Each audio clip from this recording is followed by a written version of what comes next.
Shares of Novo Nordisk, the Danish drug maker, have been rising since the company recently reported numbers. It's been known as a diabetes powerhouse, but now it is expanding much more into obesity medications as well. And we are now joined by the CEO and president of the company, Lars Fruergaard Jørgensen. Lars, thank you so much for being here. I want to start with your new obesity medication, Wegovy, because it looks like you are seeing a lot of initial success for the drug. Talk to me about what you've been seeing so far and what you think the potential is for this medication. Yeah, good morning, Julie, and thank you for having me. You're right, we have a really exciting moment because we are now launching our second anti-obesity medicine.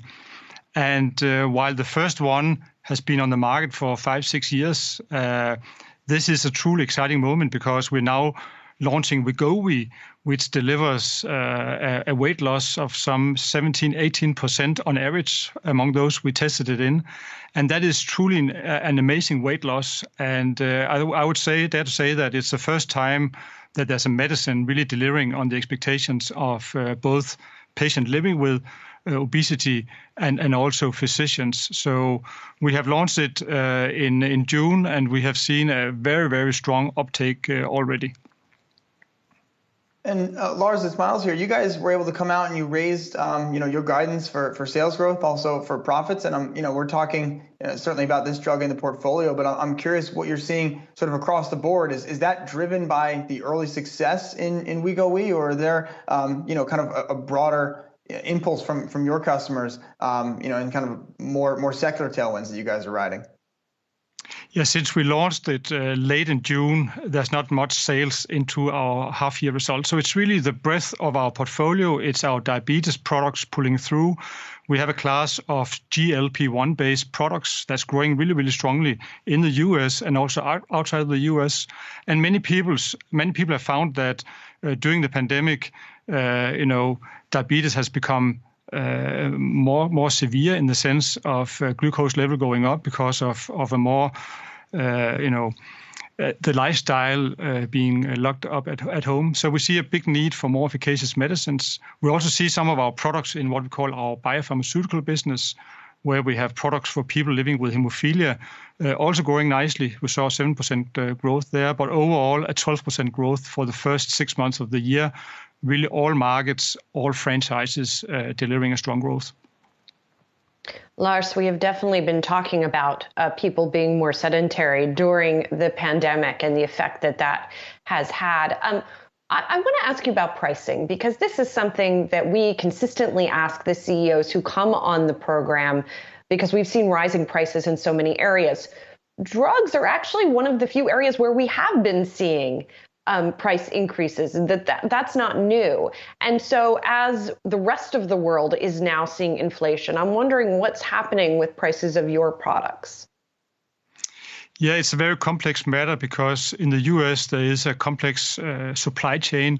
The reality is that the price for our products is actually declining. So year over year, we see a declining price, both for what we get for our insulins, but also the GLP-1 based products I just mentioned. We give increasing rebates year over year to our customers, the PBMs, and those rebates are being used to fund, general healthcare costs. So while some patients are faced with increasing cost, that's typically because of insurance schemes and how insurances are put together. We have put out some patient assistance programs to help those patients who fall between plans, and there is a support program where all can contact Novo Nordisk in the US and try to get help. But the reality is, and you can see that in our accounts, that the price that we end up getting as manufacturer is actually declining year over year.